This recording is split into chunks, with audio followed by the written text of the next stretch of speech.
Expert Ola midday from Atlanta, please. He lived a simple life. Never one to crave human accolades or grandiloquent titles. He called himself the Son of Man. People called him rabbi or teacher. His apostles and early believers followed his example. They too avoided grand offices and titles, calling themselves brother, beloved, fellow worker, laborer, slave, servant, prisoner, fellow soldier, and steward. The early churches had functions for prophets, teachers and apostles, evangelists, leaders, elders, and deacons. Yet, these forms were never used as formal titles for individuals. From these humble beginnings, a complex church grew and expanded, along with growing egos within it, and the titles and offices of its leaders. The Pope's proper title is a long one. Bishop of Rome, Vicar of Jesus Christ, successor of the Prince of the Apostles, Supreme Pontiff of the Universal Church, Primate of Italy, Archbishop and Metropolitan of the Roman Province, Sovereign of the State of Vatican City, Servant of the servants of God. Roman Catholics, Anglicans, and mainline Orthodox denominations have a dazzling array of titles and offices. Bishop, Archbishop, the Most Reverend, the Very Reverend, the Reverend Mr., the Right Reverend, Cardinal, Primate, Canon, Monsignor, Mother Superior, Parson, Vicar General, Prince Bishop, Abbot, Metropolitan, Archpriest, Ecumenical Patriarch, Presiding Bishop, Major Archbishop, and others. Grandiloquent titles and offices are popular among even smaller denominations, including evangelical charismatics and Pentecostals in Africa. Many of them already adopted Orthodox bishopric offices and titles, along with the related artifacts and ceremony.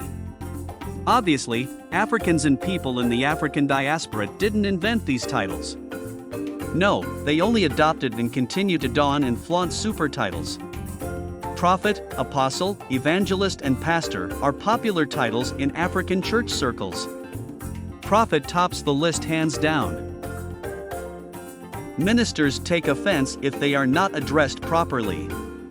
Those who use bishop or apostle titles feel insulted when they are addressed simply as pastor, including even bishops who preside over only one congregation. It used to be sufficient to be called a reverend minister, says Elizabeth O'Heaney in a column on BBC News Africa. Now you must be a bishop, a prophet, an archbishop, a messiah, and doubtless, there will soon be a few popes who don't live in the Vatican. Churches got creative in wordsmithing titles to create formidable personas. Today, we are bombarded with titles like Apostle General, Reverend Overseer and Vice President, Senior Executive Pastor, Prophetic Pastor, Superior Senior Evangelist, Supreme Evangelist, Reverend Prophet Pastor, Most Superior Evangelist, Chief Apostle, Visionary and Prophet, Visionary Apostle, and several more. The late Pastor Kevin Smith of Montego Bay, Jamaica, chose to be addressed as Your Excellency. Prophet David Ujiji Ower of Kenya has several titles, some of which are the two mightiest prophets of the Lord, Beholder of the Golden Keys, and the two ferocious witnesses. I wonder what it is with the two. The late self-styled Bishop James Limba of South Africa even claimed the title of Messiah. All these for a man who was simply called teacher. Grand titles are not enough.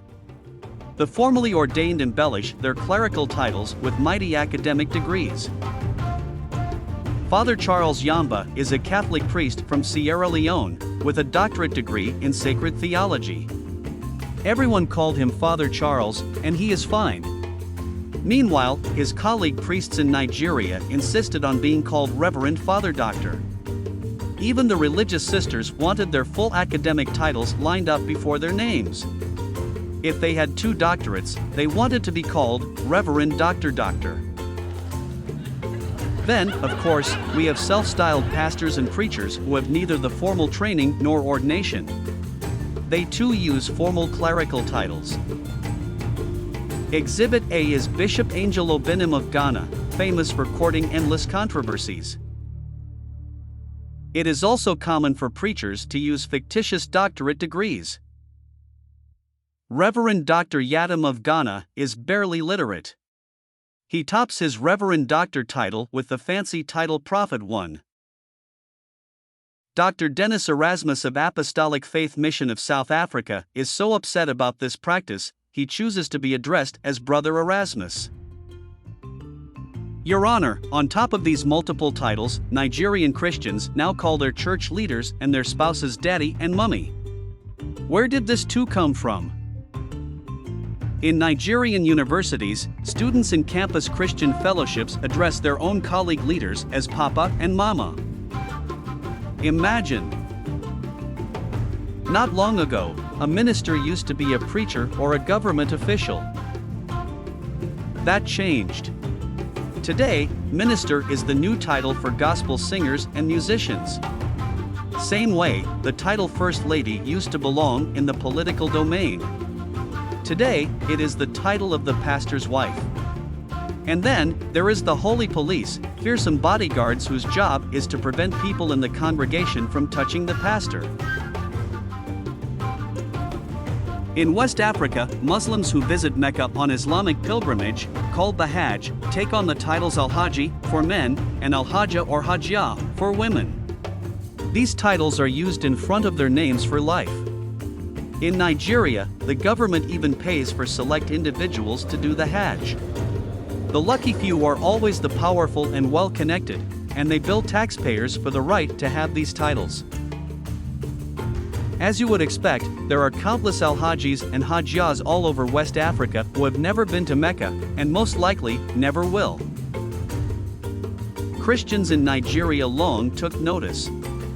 Following visits to holy sites in Israel, they too return with the new title Jerusalem Pilgrim, and they append JP prefixes and suffixes to their names.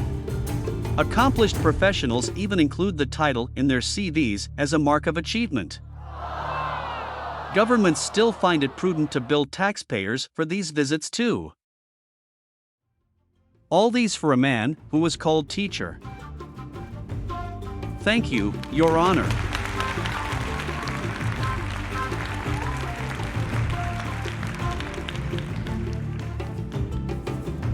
When we return, we'll hear evidence on titles in African chieftaincy.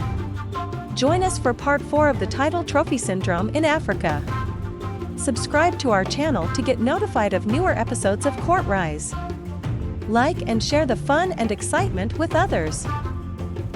This court will now rise.